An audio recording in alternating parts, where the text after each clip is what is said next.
team like Kyrie and KD, or the Lake Show with King James and AD. Wish I could match him up with the bad boys from the 80s, but no black and white, I need that in HD. HenDawgz.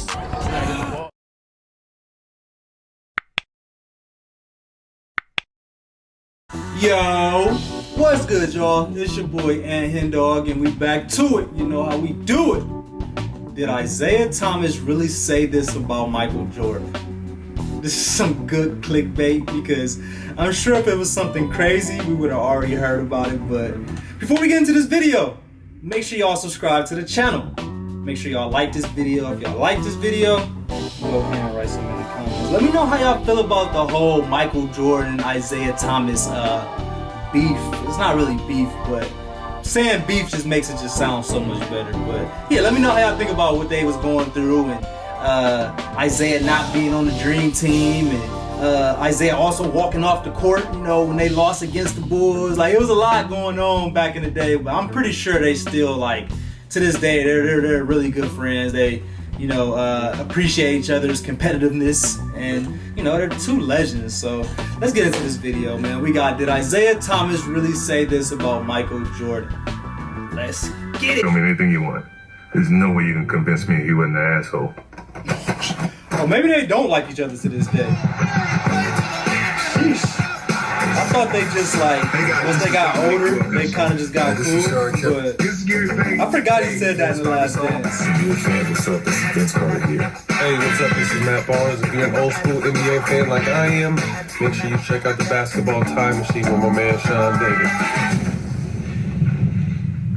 Hello, good day. Before we get into it, though, we got a posture check right now. Right now, you right there that's watching. Let's fix those postures, man. We don't need no bad backs. I'm holding myself responsible. I'm gonna hold y'all responsible too.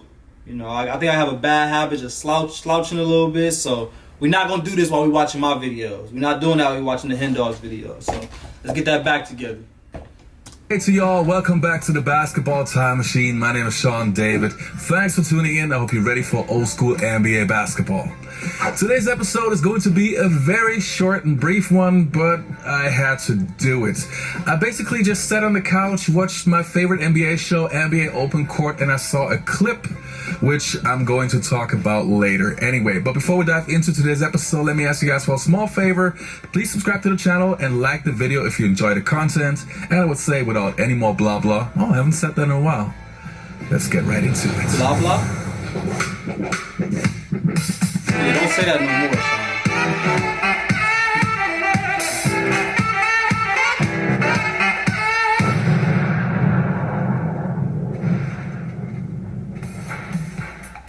So, as I said in the beginning of the video, I was just lying on the couch and I was going through my collection of NBA Open Court episodes, and I found an episode which, for whatever reason, I've never seen before. I think I've seen like tiny bits of it, but I've never seen the full episode. It was called, let me think, it was Clutch Moments. I don't know if you know the episode, but yeah, I haven't heard about that episode before.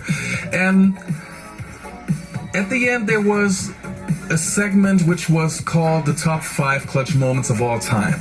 And Isiah Thomas was asked what is his favorite clutch moment in the NBA Finals. And this is what he had to say. Game's over. I'm gonna go with Jordan. Utah, everybody knows the ball is coming to him. All eyes are on him. He's got to get a shot. Somehow he maneuvers, gets his man off balance. Was that a foul? Refs don't call fouls in it. Right. Was it a foul? I think I done asked this question like probably 20 times, but it's always somebody new watching my videos. So go ahead and answer that question. I'm pretty sure they're talking about the last shot. You know, when he crossed over Byron Russell into the last shot, jump shot. But was that an offensive foul? I say no. I don't think there's enough there to just call that. And he just had him going one way. And, you know, just hit him with a little love tap, and Byron Russell went flying. But me, I don't think it was a push-off, but some people do. It was the Reggie Miller push-off. Okay. I think Reggie Miller's was worse. But even though he got open, and that's what I mean by clutch and pressure, because Everybody knows it's coming to him. You got to make it. You got to get open. He finds a way to get open, right?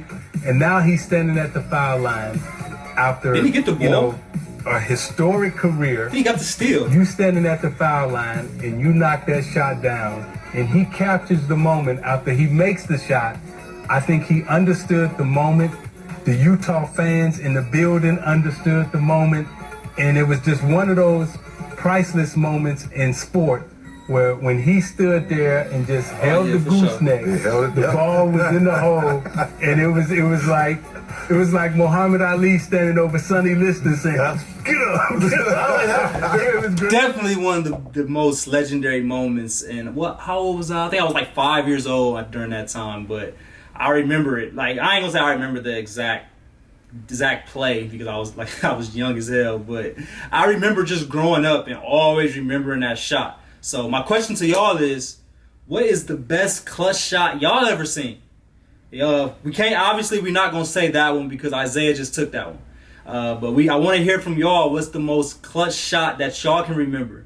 So instead of saying that one, I'm gonna say the Kobe one against the Phoenix Suns in the playoffs when we got the tip and went over to Kobe. He got it. Went to the corner. Went to the elbow. Game time.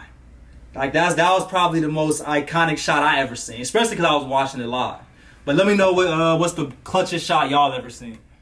So the thing with Isiah Thomas is, and I recently did a video about him, he, in my opinion, is the second best point guard of all time. And I really like him as a basketball player. I like him as a journalist. I think he's very entertaining. I like the way how he is handling him and carrying himself. So I got nothing. I know I just paused it, but I got to pause it again. Is Isiah Thomas the second best point guard of all time?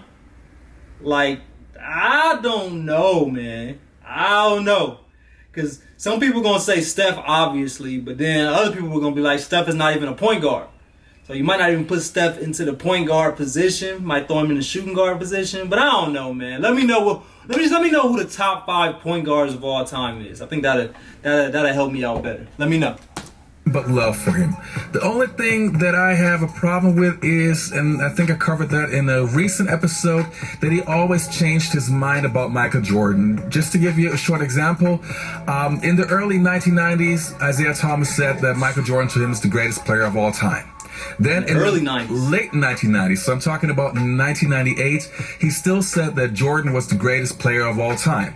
I think he said it in the 1998 finals. Everybody concentrates on his great moves, but look at the simple things. Just a little easy pump fake, lines it up, gets himself square, and goes up in perfect form. That's what makes him the great player. It's not the flashy things, it's the little simple things that he does. It's his fundamental base combined with his skill base that makes him the greatest player to ever play.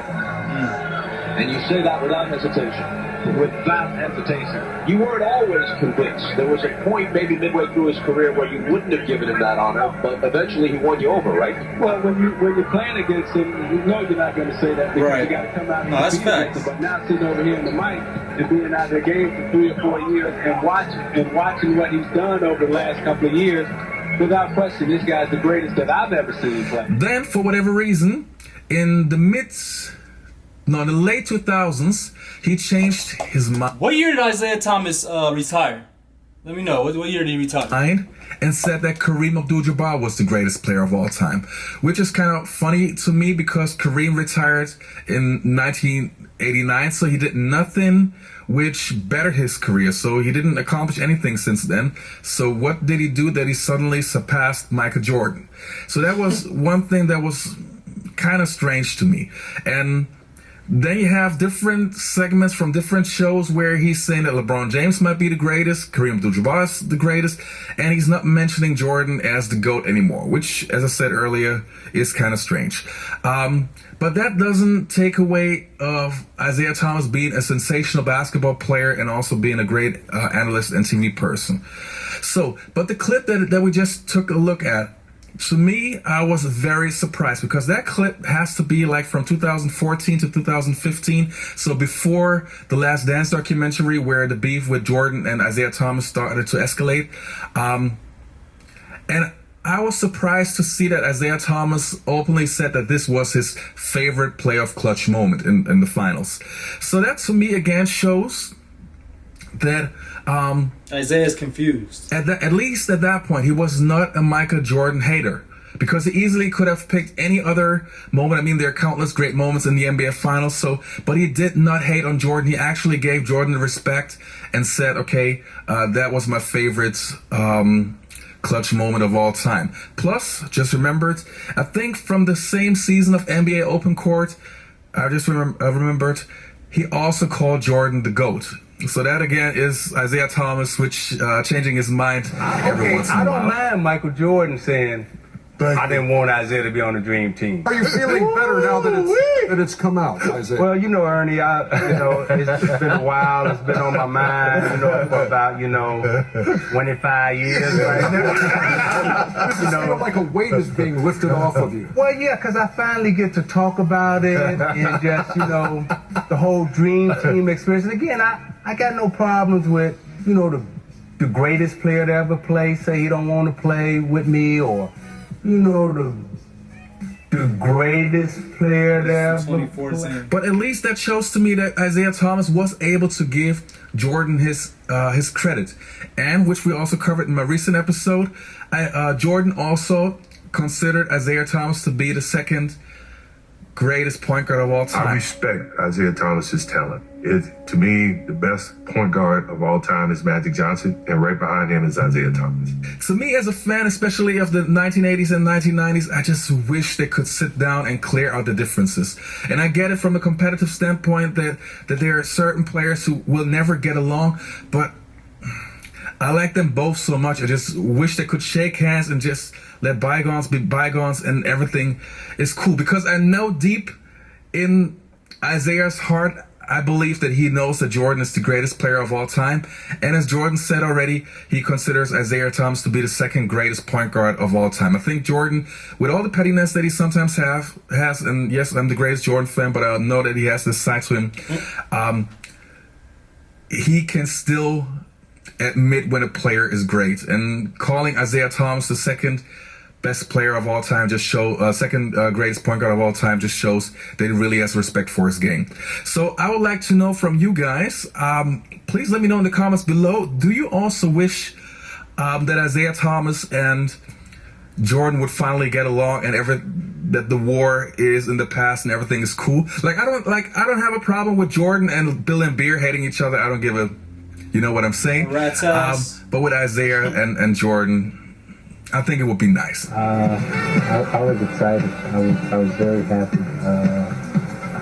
It was an electricity appeal to it. I was in a hotel room in Memphis, and I couldn't leave from in front of the television. I had a 1 o'clock flight. The game was coming on at noon, and I couldn't leave from in front of the television. I ended up missing my flight because I just couldn't leave the television. I wanted to sit down there and get my full of Jordan. In terms of his quickness, his strength, his jumping ability, his touch, and also his knowledge and understanding for the game. He by far, is the best I've ever seen. And Irvin's my boy, but, Air, yeah. Okay. So there you go right there. I think for the Isiah Thomas and Michael Jordan whole dilemma is you gotta just let them be able to just respect each other and just leave it at that. You can't, I don't think you're ever gonna just try to be like, I just want Isiah Thomas and Michael Jordan to become friends. That's not really a thing, because it's not like they ever were friends. It's one thing for two people to be really good friends and then they fall out and then, you want them to get back and become friends again. That's one thing. But for two people who they were just two great players that never cared for each other, you're not about to just all of a sudden, once they become 60, these guys should just shake hands and become friends. That's not how it really works. But I appreciate y'all for watching this video. Make sure y'all subscribe to the channel. If you just went through that whole video and you just watched all that, you're a real one. But to be even a realer one, go ahead and hit that subscribe button, man. Go ahead and like that video if you liked it. Because liking and commenting, it does a lot for me. It helps me break through those algorithms so that more people can see my videos. Because if you're liking it, that's telling YouTube like, okay, this is a pretty good video. So let's shoot this out to more people. So I need y'all to like and comment. Like that would be great for me. But I appreciate y'all just for enjoying, man. But until next time, we out.